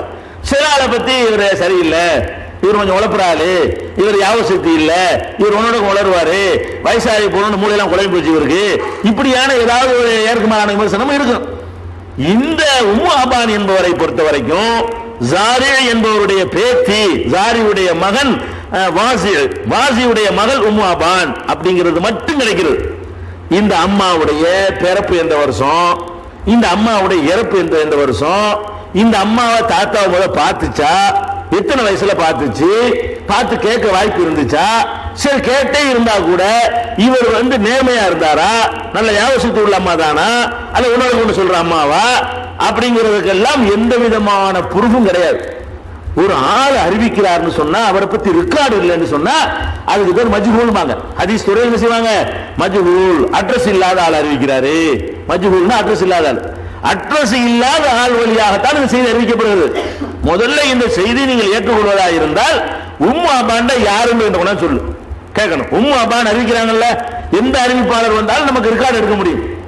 மனப்பாடமா சொல்ல தெரியாட்டா கூட இன்னைக்கு சொல்ல எடுத்து தர முடியும். நீங்க எந்த அறிவிப்பாளர் என்ற கொண்டாந்து கேட்டாலும் நான் எடுத்துறோம், யாரும் எடுத்துட முடியும். இந்த துறையில உள்ள யாருமே என்ன செய்யலாம், அவர் எப்ப பிறந்தாரு, அவர் கேரக்டர் போனோம் எல்லாத்தையும் எடுத்துக்கலாம். யார் யாரையெல்லாம் அவர் பார்த்திருக்காரு, யார் யாரெல்லாம் அவர் பார்க்கவில்லை, யார் யார் பெயரை எல்லாம் இவர் பொய்யா பயன்படுத்துவாரு, அல்ல யார் யார் பெயரெல்லாம் கரெக்டா பயன்படுத்துவார் என்றெல்லாம் கூட குறிப்புகளை எடுக்க முடியும். இந்த உம்மு அபான் என்பவர் தான் சொல்றாரு, எங்க தாத்தா போயிருக்கும் பொழுது ரசூலுல்லாஹ்வுடைய கையை காலெல்லாம் முத்தமிட்டோன்னு என்று சொல்லியிருக்கிறாரு இப்படின்னு ஒரு செய்தி வருது. இது ஒரு ஆதாரமா? யாருங்கிறதுக்கு ரெக்கார்டு இல்லாத ஆள் சொல்றாங்க, அது ஆதாரமா? தெளிவான ரெக்கார்டு சொல்றது தடுத்தாங்க. நேற்று சொன்ன ஹதீசுகள்ல சலாம் தான் நம்முடைய காணிக்கையை தவிர ஒருத்தர் காலில் உழுவுறது கிடையாது, கணவன் காலில் மனைவி விழக்கூடாது என்றெல்லாம் தெளிவாக இருக்கக்கூடிய நேரத்தில் இந்த செய்தியை கொண்டு அவங்க ஆதாரமா சொன்னார்களே, ஆனால் இது ஆதாரம் கிடையாது. ரெண்டு ஹதீஸ் தான் அவங்க மொத்தம் சொல்லுவாங்க. மற்றெல்லாம் என்னன்னு கேட்டா வேற மாதிரி அலிக்கு செஞ்சாங்க, உமருக்கு செஞ்சாங்க, உஸ்மானுக்கு செஞ்சாங்க, ஒரே பேர் சொல்லிட்டு போயிடலாம். நீங்க அல்லாஹ்வுடைய ரசூல் சம்பந்தப்பட்டா கொண்டு வந்து போயிடலாம். இது தவிர ரசூல் ஸல்லல்லாஹு அலைஹி வஸல்லம் சம்பந்தப்படுத்தாம அந்த அபூ ஹனீஃபா கால்ல அவர் விழுந்தாரு, ஷாஃபி கால்ல இவர் விழுந்தாருன்னு கதை விடுவாங்க. இந்த கதை நமக்கு தேவையில்லை. அவங்க வரலாறு பாதுகாக்கப்படவில்லை. அவங்க பேர்ல என்ன வேண்டாம் போய் கப்சாரில் அவுத்து விடலாம். பாதுகாக்கப்பட்ட வரலாறுக்கு சொந்தக்காரால் ரசூல் ஸல்லல்லாஹு அலைஹி வஸல்லம் மட்டும்தான். ரசூலுல்லாஹ் தவிர யார் பேர்ல என்ன இட்டு கட்டினாலும் அதை கண்டுபிடிக்க இயலாது. அவங்களுக்கெல்லாம் எந்த ஒரு வடிகற்ற ஒரு கலையும் இருக்கவில்லை. அவர்களுக்காக வேண்டி அல்லாஹ்வுடைய தூதருங்கிறதுக்காகத்தான் அவங்க பேர்ல கரெக்டான செய்தி எது, பொய்யான செய்தி என்பதற்கெல்லாம் வடிகட்டி சொல்ல முடியும். அப்ப நம்ம இந்த மனிதன் காலில் மனிதன் விழுவதற்காக வேண்டி அந்த பெரியார் இந்த பெரியார், அந்த சகாபி இந்த சகாபி, இவர் காலில் அவர் விழுந்தார், அவர் காலில் இவ்வளவு விழுந்தாரு, இப்னு அப்பாஸ் காலில் அலி விழுந்தாங்க, அலி காலில் அவர் விழுந்தாருன்னு சொல்லுவாங்க. இதெல்லாம் எங்க வை, ரசூல் ஸல்லல்லாஹு அலைஹி வஸல்லம் காலில் விழுந்தாங்களா விட அதை சொல்லு, என்ன கேட்கணும் நீங்க. ஆளுக்கு பிறகு நான் பலவிதமான அறிவிப்புகள் இருக்கிற அதெல்லாம் நிறைய இட்டு இருக்கிறாங்க. அப்படி கேட்டா அந்த ரெண்டு சொல்லுவாங்க. ரசூல் ஸல்லல்லாஹு அலைஹி வஸல்லத்தோட சம்பந்தப்படுத்தி யூதர்கள் அவங்க காலை முத்தமிட்டார்கள் என்ற ஒரு செய்தியையும், அப்துல் கைஸ் கூட்டத்தார் வரும் பொழுது அவங்களுடைய கையையும் காலை முத்தமிட்டார்கள் என்ற இந்த இரண்டு செய்திகளை தான் இந்த காலில் உளுந்து சைதா செய்யக்கூடிய கூட்டம் ரசூலுல்லாஹ்வோடு சம்பந்தப்படுத்தி சொல்லக்கூடிய செய்தியாக சொல்லும். அத முதல் செய்தியில வரக்கூடிய ஒரு அப்துல்லா இப்னு சலமா அவரை பத்தி இருக்க ஒரே விமர்சனம் என்னன்னு கேட்டா நல்லதை கெட்டதையும் கலந்தளிக்கிறவர். இது அவரை பத்தின விமர்சனம். இதுவே அவரை தள்ளுவதற்கு போதுமானது. ரெண்டாவது உம்மு அபான்ங்கிறவங்க தாத்தா வழியா அறிவிக்கிறதா சொல்றாங்க. ரெண்டாவது உம்மு அபான் யார் சொல்லு, இந்த செய்தியை சொல்றாரு, அந்த உம்மு அபானை பத்தி டீட்டெயில் கொண்டு வா, டீட்டெயில் கொண்டு வர இயலாது. இல்ல, அவங்களுடைய கேரக்டரை நிரூபிக்கிறதுக்கான டீட்டெயில்ஸ் இல்லைன்னு சொன்னா யாருன்னு அறியப்படாதவர் முடிஞ்சு வச்சுக்க. இந்த ரெண்டு செய்தியை வச்சுக்கிட்டு தாங்க இவ்வளவு கூட்டம் நடக்குது. காலில் விழுவுற கூட்டம் இது அரபிலையும் தமிழ்லையும் போட்டு பிரசுரமாக்கி காலில் விழுவரும் நோட்டீஸ். நம்ம ஒரு புஸ்தகமா பார்த்தோம் 16 பக்கத்துல. முதல்ல இந்த ரெண்டு தான் இருக்குது. இந்த ரெண்டு ஹதீஸை தான் எப்படி எழுதுவாங்க தெரியுமா? இந்த ரெண்டு ஹதீஸை 20 வயசு மாதிரி எழுதிப்பாங்க. எப்படின்னு கேட்டா, நான் இப்ப சொன்னேன்ல உழவன், அதாவது அபுதாவில் இருக்குன்னு சொன்னேன்ல, ஹதீஸ் எழுதிட்டு நூல் அபுதாவுன்னு போட்டுக்கிறது. அதையும் இன்னொரு கை எழுதிவிட்டு நூல் பைஹகி, அதையும் இன்னொரு திருப்பி எழுதிவிட்டு நூல் ஔசத்து. ஏன்னா 4 நூல் இருக்குல்ல, ஒரே செய்தி தான். ஒரே செய்தி 4 நூல் இருக்கணும்னு என்ன செய்வாங்கன்னு கேட்டா 4 ஹதீஸா போட்டுருவாங்க. ஒன்னு அபுதாவுல் ஹதீஸை பாருங்கள், அதே தான் அதுவும். அதுக்கு மறுபடியும் இன்னொரு காப்பி பண்ணி வச்சு கீழே உள்ள அதை மட்டும் மாத்திக்கிறாங்க. என்னது இது பாருங்க, பைஹகியில் பாருங்கள் அப்படிம்பாங்க. அதே தான் அதுவும். இதே ஆசாமி தான். அபுதாவுல வர்ற ஆளு அதே ஆசாமி தான், உம்மு அபான் தான். பைஹகில வந்தாலும் அந்த ஆசாமி தான். தபரானியுடைய ஔசத்துல வந்தாலும் அந்த ஆசாமி தான். ஒரே ஆசாமி வழியா ஒரே செய்தி வந்தா 4 செய்தி. அது 4 கிதாபுல வந்தா கூட அறிவிக்கிற ஆளு அதே ஆளு, மெசேஜ் அதே மெசேஜ். அதனால ஒரு ஹதீஸ் தான் அது. அவங்க என்ன செய்வாங்கன்னு கேட்டா 16 பக்கத்து போடுவாங்க. நாளையும் போட்டு என்ன செய்வாங்க, நம்பர் 1 நம்பர் 2 நம்ம பார்க்கும்போது இம்புட்டு ஹதீஸ் இருக்கு, உங்க அபுதாவு திரும்ப இப்படி பெருமை. அது மாதிரி அந்த ஹதீஸ்ல யூதர்கள் வந்து அது ஒரு 3 நூல்ல இருக்கிறது. அந்த 3 ஹதீஸா போட்டுருவாங்க. இப்படி பிரசுரத்தை போட்டு காலில் விழுவலாம், சீக்கு காலில் விழுவுங்கன்றாங்க. இதெல்லாம் ஒரு பக்கம் இருக்கட்டும். இதை ஒரு பேச்சு ஆதாரப்பூர்வம் வச்சுக்கிறோம். 100% ஆதாரப்பூர்வம் வச்சுக்கிறோம். இதை ஒரு விஷயத்தை நீங்க விளங்கிக் கொள்ளணும். நபிகள் நாயகம் ஸல்லல்லாஹு அலைஹி வஸல்லம் அவர்களை பொறுத்த வரைக்கும் அவர்கள் சொன்னது, செய்தது, அங்கீகரித்தது எல்லாம் நமக்கு மார்க்கம். அதை நம்ம விளங்கி வச்சிருக்கிறோம். ஆனால் அவர்களுடைய அந்தஸ்துக்காக ஏதாவது ஒரு தகுதி வழங்கப்படுமையானால் அதுல எல்லாரும் பங்காளி கிடையாது. இறை தூதர் என்பதற்காக வேண்டி அவங்களுக்கு கூடுதல் அந்தஸ்து இருக்கிறது. அந்தஸ்தை குறித்து சொல்லுகிற எந்த அறிவுரையும் எந்த சட்டமும் அது அவர்களுக்கு மட்டும் தானே தவிர அதுல அடுத்தவர்கள் பங்கு போட முடியாது. உதாரணமா அல்லாஹ் குர்ஆன்ல என்ன சொல்றான், நீங்கள் ரசூலுல்லாஹ்வுடைய வீட்டுக்கு போனீங்கன்னு சொன்னா கூப்பிடக்கூடாது வெளியே. நீங்க ஒரு ஆள் வீட்டுக்கு போறீங்க, அண்ணா இருக்காங்களா, சொல்லுங்க, பாய் இருக்காங்களா, பாபா இருக்காங்களான்னு கேக்குறீங்கல்ல, கேட்டுக்கிட்டு இருப்பீங்க. உடனே வெளியே கூப்பிடுங்க, வரச்சல கொஞ்சம் வந்துருக்காம்பீங்க. அல்லாஹ் குர்ஆன்ல குஜராத்ல என்ன சொல்றான்னு கேட்டா, நீங்கள் அல்லாஹ்வுடைய தூதருக்கு வீட்டுக்கு போனீங்கன்னு சொன்னா நீங்க வந்து வெளியே கூப்பிடாதீங்க. இறை தூதரை போய் நீங்க கூப்பிடுறதுங்கிறது அவங்களுடைய கண்ணியத்துக்கு இழுக்கா இருக்கிறது அப்படின்னு சொல்லிட்டு வலவன்னஹும் சபரு ஹத்தா தஹுர்ஜ இலைஹும், நீங்க வெளியே வர்ற வரைக்கும் அவர் காத்திருக்கட்டும். அல்லாஹ் அந்த ஒழுங்கு கற்றுத்தர. ரசூலுல்லாஹ்வை பார்க்க போனாங்கன்னு சொன்னா ரசூலுல்லாஹ்வுடைய வெளியே வர்றாங்களா நிக்கல், வீட்டுல தொந்தரவு பண்ணக்கூடாது. வகி வரும், பல விஷயங்கள் இருக்கு. அல்லாஹ்வுடைய தூதர்ங்கிற முறையில் அவர்களுக்கு சில பணிகள் இருக்கிறது. அவங்க வரும்போது என்ன செய்யணும், சும்மா இருக்கீங்களா ஒரு கேள்வி அப்படி கேளுங்க. அவங்க வீட்டுல முழுசா அர்ப்பணிச்சுட்டு இருக்காங்க, கொஞ்ச நேரம் வீட்டுக்கு போவாங்க. அப்படிப்பட்ட நேரத்திலையும் போயிட்டு வாங்க, வெளியே வாங்க, சீக்கிரம் ஒரு வேலை ஒரு விஷயம் இருக்குன்னு கேட்டுறாதீங்க. அல்லாஹ்வுடைய தூதர்கள் சொன்னாங்க. இது எல்லாருக்குமா? இது ரசூலுல்லாஹ் சொன்னதுனால ஒருத்தர் எங்க வீட்டுக்கு வரக்கூடாதுன்னு சொல்ல முடியுமா? சட்டமாக்க முடியுமா? சட்டமாக்க முடியாது. ஒருத்தர் வந்து அவருக்கு விருப்பம் இல்லை, அவர் தனிப்பட்ட விருப்பம் அது வேணான்னு சொல்ல முடியுமே தவிர அந்த அந்தஸ்து எல்லாத்துக்கும் கொடுக்கணும். நீ யார் வீட்டுக்கு போயிடாதீங்க, முதலாளி வீட்டுக்கு கூப்பிடாதீங்க, அண்ணன் வீட்டுக்கு கூப்பிடாதீங்க, உங்க தம்பி வீட்டுக்கு கூப்பிடாது சொல்ல முடியுமா? இது அல்லாஹ்வுடைய தூதர் என்பதற்காக வேண்டி கொடுக்கப்படுகிற ஒரு கண்ணியம். அதே மாதிரி வந்து ரசூல் ஸல்லல்லாஹு அலைஹி வஸல்லம் சந்திக்க போறேன்னு சொல்லிட்டு பயங்கரமான கூட்டம் வர ஆரம்பிக்குது. அவங்க சந்திக்கிறதுல உங்க லைஃப் வீணா போயிடும். அதுக்கு அல்லாஹ் என்ன பண்றான்னு கேட்டா, நீங்க அல்லாஹ்வுடைய தூதரை சந்திக்க போறதா இருந்தா ஏதாச்சும் ஒண்ணு வாங்கிட்டு போங்கிறான். குர்ஆன்ல அப்படி இருக்குது. அன்து கத்திமு பைன யதை சதுவா சதகாக்கும் நஜ்வாக்கும் சதகா. ரசூலுல்லாஹ்ட்ட பேசுறதுக்கு முன்னாடி ஒரு ஏதாவது ஒரு அவங்களுடைய நிதி சதக்காங்க அவங்களுக்கு இல்ல, பைத்துல் மாலுக்கு சதக்கா அவங்க ஹராம் அவங்களுக்கு. அதாவது அந்த ஆட்களை குறைக்கிறதுக்காக வேண்டி ரசூலுல்லாஹ் சந்திக்க போறியா, இந்தாங்க பைத்துல் மாலுக்கு 100 ரூபா வச்சுக்கிறீங்க, பைத்துல் மாலுக்கு 50 ரூபா வச்சுக்கிறீங்க அப்படின்னு கொடுங்க. அந்த சந்திப்பு மூலமாக பைத்துல் மால் நிறைஞ்சுனா ஏழைகளுக்கு உதவும்ல அப்படின்னு சந்திக்க போறதா இருந்தா அதை கொடுங்க, நல்லா கட்டளையிடுறான். இப்ப அஜயத்தை பார்க்கணும், ரூபாய் கொண்டு போகணுமா? அஜயத்தை பார்க்க போறீங்க, பாக்கெட்ல 100 ரூபாய் கொண்டு வந்தியா, அல்லது வெளியே வச்சிட முடியுமா? இது அல்லாஹ்வுடைய தூதருக்குடைய ஹாஸ் சிறப்பு தகுதி. சிறப்பு தகுதிகள் என்ன செய்யக்கூடாது, போட்டி போடக்கூடாது. குழந்தை பிறந்துருச்சு, குழந்தை பிறந்து ஓடியாருவாங்க. ஓடியாந்து உங்க வாயினால மென்று இந்த பேரிச்சம்பழத்தை குழந்தை வாயில ஊட்டுங்கன்னு சொல்லுவாங்க. அல்லாஹ் செய்வாங்க. நான் செய்யலாமா, நீங்க செய்யலாமா? முடியாது. அது இறை தூதர்ங்கிறதுக்குரிய சிறப்பு தகுதி அது. அந்த மாதிரி ஒரு அபூபக்கர்ட்ட போய் யாரும் கேட்கல. ரசூலுல்லாஹ்ட்ட போய் கேட்டாங்களே தவிர ரசூல் ஸல்லல்லாஹு அலைஹி வஸல்லம் மௌத்துக்கு பிறகு அபூபக்கர் காலத்துல பிறந்த குழந்தைலாம் தூக்கிட்டு அபூபக்கர்ட்ட போனாங்களா? இதெல்லாம் பார்க்கும் பொழுது தெரியும் இது அவருடைய அந்தஸ்துக்காக சொன்ன விஷயங்கள்.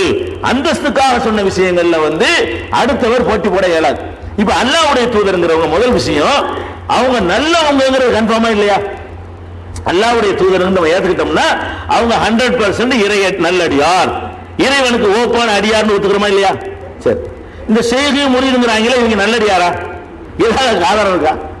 முதல்ல நீ போய் நல்லவேன்னு சொல்லி மறக்கிறதுக்காக தொழலான்னு நீ சொன்னீங்கன்னா நல்லவேன்னு யார் சர்டிபிகேட் பண்றதுங்கிற?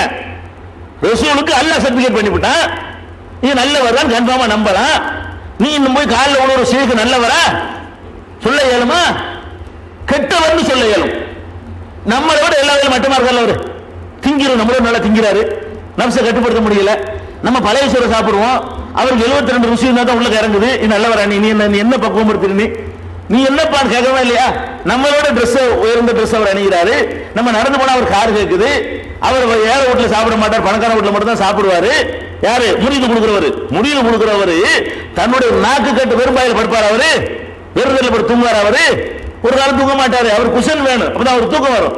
அப்ப நம்ம எல்லாம் என்ன செய்யறோம்? பெருந்தரில் படுப்போம், எங்க நாள் படுப்போம். சாதாரண மக்கள்கிட்ட இருக்கிற அந்த பக்குவம் கூட, ஒரு மனக்கட்டுப்பாடு கூட இல்லாத ஒருத்தர் தன்னை சீகுங்கிறாரு. கெட்டவர்னு நான் இதை வச்சு நிரூபிச்சிருவேன். உன்னை தொடுறதுனால எனக்கு என்னடா பறக்கத்து கிடைக்கும்? நீ முதல்ல நல்லவங்கிறத உன்கிட்ட உள்ள தருத்திரம் எனக்கு ஒட்டிக்கிச்சுன்னா பறக்கத்துக்கு பதிலா முதல்ல என்ன செய்யணும்னு கேட்டா அல்லாஹ்வுடைய தூதர் என்பது கேரண்டியான மேட்ரு. இறை நல்லடியார் என்பது கேரண்டி. அவங்கள போய் தொடுவது, அவங்க கால முத்தமிடுவது நெசமாக செஞ்சாலும் வச்சுக்கிட்டாங்க. சரியான ஹதீஸ் இல்ல, வைத்துக் கொண்டால் கூட ப்ரூஃபான பிறகுதான் செய்யறீங்க. இது அல்லாஹ்வுடைய தூதர் ப்ரூஃப் ஆயிட்டு. இந்த ஷேഖுங்கிறவர் யார்? அல்லாஹ்வுக்கு நெருக்கமானவரா? உன்னை அடி சொல்ல இயலுமா? நிரூபிக்க இயலுமா? எத்தனையோ சொர்க்கவாசி நினைக்கிறோம் நரகத்து கொள்ளிக்கட்டையாக இருப்பானே. நம்ம என்ன எதை ஷேഖுன்னு முடிவு பண்றோம்? நம்ம ஒருத்தர் நல்ல வேண்டும் முடிவு பண்றதுக்கு என்னங்க வேணும்? உள்ளத்தை போய் பார்த்தா முடிவு பண்றிய? உள்ளத்துல நான் பார்த்துட்டேன், அவர் உள்ள கரெக்டா இருக்குது, அப்படியே நீங்க நல்லவர்னு தீர்மானிக்கிறீங்க? இல்ல, நல்லவர்னு தீர்மானிக்கிறதுக்கு ஒரு ட்ரெஸ் தான் உங்களுக்கு தேவையா இருக்கு. அவனுடைய ஏமாத்து பேச்சையும் அவனுடைய தோற்றமும், பெரிய தலப்பா, பெரிய ஜிப்பா, பெரிய தாடி, பெரிய தசுமணி, பெரிய வேஷம் போட்டான்னு சொன்னா நல்லவன். நம்ம அளவுகள் என்ன இருக்குது? ஒருவனை நல்லவன் என்று தீர்மானிப்பதற்கு நம்ம வச்சு அளவுகள் இதுதான். இதை வச்சுக்கிட்டு நீங்க நல்லவன் தீர்மானிச்சு எல்லாரும் நல்லவன் ஆயிடுவானா? அதனால ரசூல் ஸல்லல்லாஹு அலைஹி வஸல்லத்துக்கு அவங்க முத்தமிட்டார்கள் என்பது பொய்யான செய்தி. ஃபர்ஸ்ட் சரி என்று வைத்துக் கொண்டாலும் அதுக்கு நீ சொந்தம் கொண்ட இயலாது. நீ சொந்தம் கொண்டாட இயலாது. ஒரு கபரு கிட்ட ரசூலுல்லாஹ் போனாங்க.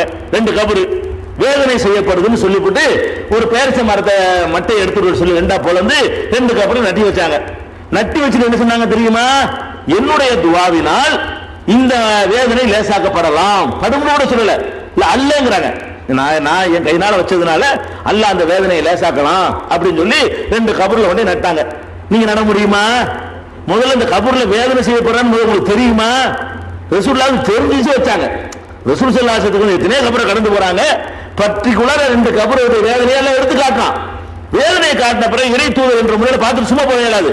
நமக்கு தெரிஞ்சு ஒரு வேதனை செய்ய நம்மளால என்ற ஒரு சிபாரிசு பண்ணுவோம் அல்லாட்ட அப்படின்னு சொல்லி அவங்க அல்லாட்ட சிபாரிசு பண்றதுக்கு அடையாளமா அல்லாஹ் இந்த காயிற வரைக்குமாச்சு நான் பார்த்துட்டேன்ல, இது காயிற வரைக்குமாவது கொஞ்சம் வேதனை லேசாக்குனாங்க. காயிற வரைக்கும் தான். எத்தனை லட்சம் வருஷம் ஆகும் கியாமத் நாள் வர்றதுக்கு. இப்ப வேதனை செய்யப்பட்டு தான் இருப்பாங்க அந்த ஆளுங்க. எவ்வளவு நேரத்துக்கு யூஸ் ஆச்சுன்னு பாருங்க. பேரிச்ச மரத்தை கூட ரசூல் ஸல்லல்லாஹு அலைஹி வஸல்லம் முளைக்கிற மாதிரி நட்டு வச்சுட்டு போகல. ஒரு மட்டையை எடுத்து 2ஆ பொளந்து நட்டு வைக்கிறான். மரம் முளைக்க கூடாதான். மட்டையை பேரிச்ச மட்டையை 2ஆ பொளந்தா முளைக்காது. வேற வேற மரங்களை 2ஆ பொளந்தா சில தடுத்துடும். பேரிச்ச மரத்தை பொறுத்த வரைக்கும் அவருடைய மட்டை இருக்குல்ல, மட்டை முதல்ல முளைக்காது. அதை 2ஆ பொளந்தீங்கன்னா அறவே முளைக்காது. பேரிச்ச மட்டையை கொண்டு வர சொல்லி 2ஆ பொளந்து 2 கபர் நடுறாங்க. அதுக்கு என்ன அர்த்தம் தெரியுமா? இது காஞ்சிரும், இது துளுக்காது, இது நீண்ட காலத்துக்கு இருக்காது, தண்ணி ஊத்தினாலும் முளைக்காது. இந்த ஈரம் இருக்கிற வரைக்கும் அல்லாஹ் நான் பார்த்துட்டேன், அதுக்காக எனக்காக இந்த ஒரு கருணையை செய்ய. கொஞ்ச நேரத்துக்கு எவ்வளவு நாள்? ஒரு 24 மணி நேரம் தாங்குமா? ஒரு 48 மணி நேரம் தாங்குமா? அவ்வளவுதான். அதுக்கப்புறம் காஞ்சி போயிடும். அந்த பாலைவனத்து வெயிலுக்கு 48 ஜாஸ்தி தான். 24 மணி நேரத்தில் காஞ்சி போயிடும். 24 மணி நேரம் ஒரு நாளைக்கு அந்த வேதனை லேசாக்குற வேலையை செஞ்சாங்க. அதுவும் எனது துவாவினால்னு சொன்னாங்க. இப்ப நான் கொண்டு ஒரு கபர் ஓடி நட முடியுமா? நான் சொன்னால ஏற்றுக்கொண்ட கேரண்டி இருக்குதா? லேசாகப்பட்டு நான் சொல்ல முடியுமா? இதுல நான் ரசூலுல்லாஹ்வோட போட்டி போட முடியுமா? போட்டி போட்டா என்ன செய்யறேன்? நானும் ரசூலுல்லாஹ் ஒண்ணுங்கிறேன். ரசூலுல்லாஹ்வுக்கு ஈக்குவலா வர்ற மாதிரி மேட்டர்கள்ல போட்டி போடக்கூடாது. பின்பற்ற மேட்டர்ல ரசூலுல்லாஹ்வுக்கு பின்னாடி போற மேட்டர்ல ஃபாலோ பண்ணணும். ரசூலுல்லாஹ்வுக்கு பக்கத்துல போய் நான் நீ ஒண்ணுங்கிற மாதிரி விஷயம் பின்பற்ற கூடாது. இதான் அளவுகோல். ரசூல் ஸல்லல்லாஹு அலைஹி வஸல்லம் நீங்க எங்களுக்கு தலைவர் நாங்க தொண்டர்னு பின்னாடி போறோம்ல, அதுல எல்லாத்தையும் ஃபாலோ பண்ணுங்க. ரசூல் ஸல்லல்லாஹு அலைஹி வஸல்லம் தகுதி இருக்குல்ல, தகுதி விஷயத்துல போய் நின்னீங்கல்ல, நீ நான் ஒண்ணு, நீனு வைக்க நானும் வைக்குவேன், இப்படின்னா என்ன அர்த்தம்? நீனும் பேச்சு மரத்த நாடு நான் நாட்டுவேன் என்ன அர்த்தம்? சமம். அல்லாஹ் பார்த்தா இதெல்லாம் ரசூலுல்லாஹ்வுடைய தனிச்சிறப்புகள். இது நடந்து இருந்தால் ரசூலுல்லாஹ்வுடைய தனிச்சிறப்பு என்பது என்ன செய்யணும், நம்ம கவனத்தில் வச்சுக்கணும். இது ஒரு மேட்ரு. அடுத்தபடியாக சஜிதா விட்டுரும். சஜிதாங்கிற ரொம்ப கூடுதலான விஷயம். தொழுகையில குறைந்த மரியாதை உள்ளது வந்து நிலை, நிக்கிறது. கையை கட்டி நிக்கிறோம்ல, கையை கட்டி கொண்டு நிக்கிறோம்ல, இதுதான் உள்ளதுல குறைஞ்ச மரியாதை. குனிகிறதை விட, நெத்திய கொண்டு ஒரேடியா நிலத்துல சாய்க்கிறதை விட இது கொஞ்சம் கம்மியான மரியாதை. இந்த கையை கட்டி நிக்கிறோம்ல, இது குறைவான மரியாதை.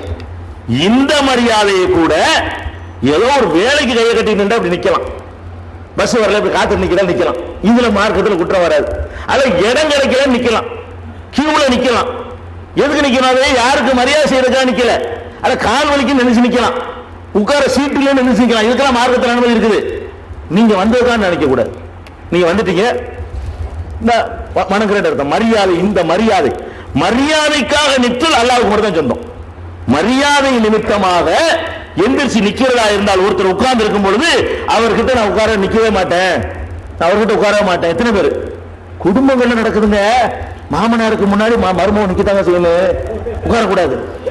இதுவே சிறுக்கு, பயங்கர சிறுக்கு. இது உட்காருவது என்பது அவனுடைய தாங்குற சக்தியை பொறுத்த விஷயம். உனக்கான நிக்கின்ற அர்த்தம். கால் வலிச்சா உட்கார தெரியுமா? இல்லையா, சீட்டு இல்லையா, 2 சீட்டு தான் இருக்குதா, மடியில உட்கார முடியும். நின்றுக்க இடம் இருந்தால் உட்கார்ந்து கொள்ளணும். உட்கார்றது நம்ம யாருக்கா நிக்க கூடாது.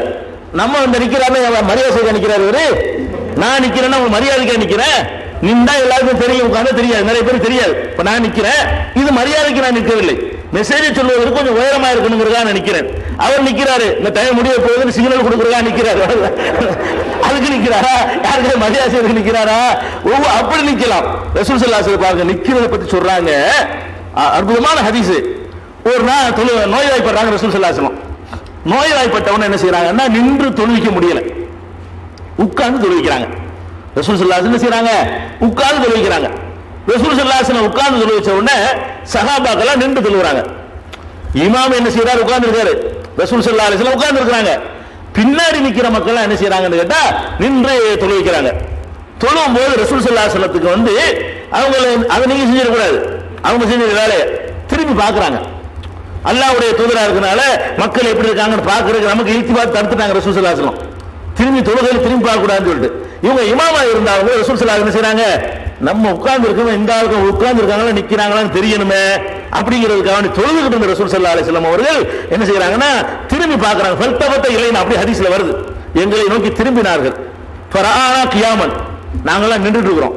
ரசூல் ஸல்லல்லாஹு அலைஹி வஸல்லம் உட்கார்ந்து இமாமா இருக்கிறாங்க, நாங்க நின்றுட்டு இருக்கிறதை கண்டார்கள். கண்ட உடனே அப்படிங்கிறாங்க, சைகையினால் தொழுகை இருந்துகிட்ட அல்லாஹ்வுடைய தக்பீர் கட்டுற ரசூல் ஸல்லல்லாஹு அலைஹி வஸல்லம் எடுத்து திரும்பி பார்த்து அப்படிங்கிறாங்க, உட்காருங்கிறாங்க. உட்கார்ந்துட்டாங்க எல்லாரும். உட்கார்ந்து மெழுகி தொழுகை நடக்குது. தொழுகையெல்லாம் முடிஞ்ச ரசூல் ஸல்லல்லாஹு அலைஹி வஸல்லம் சொல்றாங்க, நான் உங்களை பார்த்தேன், பாரசீகர்கள்னா ஈரான்காரங்க அந்த காலத்துல, அதாவது நெருப்பை வணங்கக்கூடிய, இன்னைக்கு முஸ்லீமா இருப்பாங்க, அன்னைக்கு நெருப்பை வணங்குறவங்க. பாரசீகர்களும் ரோமாபுரி இத்தாலி கிறிஸ்தவ சாம்ராஜ்யம், அந்த சமுதாயத்தவர்களும் தங்கள் மன்னருக்கு முன்னாடி நிற்பார்களே, அந்த மாதிரி நிற்க பார்த்து விட்டீர்களே. நான் உட்கார்ந்து தொழுகை கொண்டிருக்கும் நீங்க நின்றீங்கன்னு சொன்னா, நீங்க வந்து எனக்கா நிக்கல, தொழுகையில நிற்பது என்பது ஒரு வழிமுறைங்கிறது தான் நிக்கிறீங்க. பார்த்தா என்ன தெரியுது? ஓஹோ, முகமதுக்கு முன்னாடி யாரும் நிக்க கூடாது போல இருக்கு.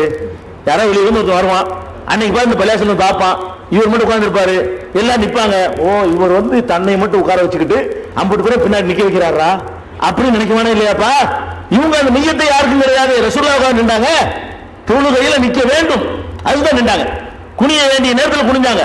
ரசூல் ஸல்லல்லாஹு என்ன செய்றாங்கன்னு கேட்டா, பாரசீகர்களும் ரோமாபுரிக்காரர்களும் தங்கள் மன்னர்களுக்கு முன்னால் நிற்பார்களே, அந்த மாதிரி நிற்க பார்த்து விட்டீர்கள், உங்களை எச்சரிக்கிறேன், இனிமேல் அவ்வாறு செய்யாதீர்கள். சொல்லிட்டு சொல்றாங்க, உங்களுடைய இமாம் நின்று தொழுகை நடத்தினால் நீங்களும் நின்று தொழுங்கள், இமாம் உட்கார்ந்து விட்டால் நீங்க உட்கார்ந்து தொழுங்க. இமாம் அந்த இமாம் தான் நல்ல உயர்ந்த இமாமா இருக்காரு, வேற ஆளை வச்சு நடத்த முடியல, அவருக்கு தான் நல்லா தெரியும், அவர் உட்கார்ந்தா தொழுவிக்க முடியும், எல்லாம் உட்கார்ந்து வேண்டியதான். இன்னைக்கு சட்டம் தான். இன்னைக்கு என்ன சட்டம்? இமாம் உட்கார்ந்துட்டாருன்னு சொன்னா நம்ம எல்லாம் உட்கார்ந்துட்டு நிலைக்கு பதிலாக உட்கார்ந்து கொள்ளணும். ஏன் இப்படி சொல்றாங்க? அவருக்கு நின்று ஆயிடக்கூடாதான். ரசூல் ஸல்லல்லாஹு அலைஹி வஸல்லம் எதுக்கு தடுக்கிறாங்கன்னு கேட்டா, இமாமுக்கு நிக்கிறாங்க இவங்க அப்படின்னு வரக்கூடாது. இந்த அளவுக்கு ரசூல் ஸல்லல்லாஹு அலைஹி வஸல்லம் அவர்கள் என்ன சொல்றாங்கன்னு கேட்டா, இத்தம்மு பி ஐம்மத்திக்கும், உங்கள் இமாம்களை நீங்கள் ஃபாலோ பண்ணுங்கள். இன்சல்லா காயிமன் வஸல்லு கியாமன், நின்று அவர் தொழுகை நடத்தினால் நீங்கள் நின்று தொழுங்கள். இன்சல்லா காயிதன் வஸல்லு கூதன், அவர் உட்கார்ந்து தொழுகை நடத்தினால் நீங்கள் உட்கார்ந்து தொழுகை நடத்துங்கள் என்று நபி ஸல்லல்லாஹு அலைஹி வஸல்லம் சொன்ன செய்தி சஹீஹ் முஸ்லிம்ல முதல் வால்யூம்ல நீங்கள் பார்க்கலாம். 624வது ஹதீஸ்ல இடம்பெற்றிருக்கிறது. தொழுகையில ரசூலுல்லாஹ்வுக்காக இல்லாவிட்டால் கூட ரசூலுல்லாஹ்வுக்கு தான் நிக்கிறாங்கங்கிற எண்ணம் வந்தால் கூட ரசூலுல்லாஹ்வுக்கு பிடிக்கல, தடுத்துட்டாங்க. நிக்கிறத தடுத்த ரசூலுல்லாஹ் கால்ல உள்ள சொல்லிருப்பாங்க, முத்தமிட அனுமதிச்சிருப்பாங்க. யோசிச்சு பாருங்க, நிக்கிறதே கண்டிச்ச ரசூல் ஸல்லல்லாஹு அலைஹி வஸல்லம் கண்டிப்பா செஞ்சிருக்க மாட்டாங்க. அப்ப ஒரு மனிதனுக்காக நிற்றல் என்பது ஒரு இபாதத்து. சில விதிவிலக்கு இருக்கு, சில நிற்கிறதுக்கு விதிவிலக்கு இருக்கிறது. அந்த விதிவிலக்குகளையும் என்னென்ன மாதிரி நிக்கலாம், என்னென்ன மாதிரி நிக்க கூடாது என்பதை இன்ஷா அல்லாஹ் நாளைக்கு பார்ப்போம். அதுக்கு முன்பு இப்ப தெரிஞ்சுக்கிறது, கண்டிப்பா தெரிஞ்சுக்கிற விஷயம் சஜிதா அல்லாஹ்வுக்கு மட்டும்தான். இய்யாக நஅபுது என்றால் உனக்கு மட்டுமே நாங்கள் சஜிதா செய்வோம். எந்த காரணத்திலையும் பாப்பாவுக்கோ அம்மாவுக்கோ புருஷனுக்கோ தலைவனுக்கோ அஜர்த்துமார்களுக்கோ மௌலானாக்களுக்கோ ஷேഖுகளுக்கோ நாங்கள் சஜிதா செய்ய மாட்டோம். இய்யாக நஅபுது, உன்னையே நாங்கள் உனக்குத்தான் சஜிதா செய்வோம். இப்போது விளங்கிக் கொள்ள வேண்டியது தொழுகையில் உள்ள மற்ற மரியாதைகளும் அல்லாஹ்வுக்கு மட்டும்தான் உள்ளது என்று இன்ஷா அல்லாஹ் அடுத்தடுத்த நாட்கள் பார்ப்போம். மூன் பப்ளிகேஷன்ஸ் வெளியீடுகள் இஸ்லாமிய அடிப்படை கல்வி, திருமுறையின் தோற்றுவாய், திருக்குரானில் அறிவியல் சான்றுகள் பாகம் 1, அர்த்தமுள்ள கேள்விகளும் அறிவுபூர்வமான பதில்களும், குரான் கூறும் ஓரிரை கொள்கை, நபி வழியில் தொழுகை சட்டங்கள், மாமனிதர் நபிகள் நாயகம், குரான் மட்டும் போதுமா, ஹதீஸ்கள்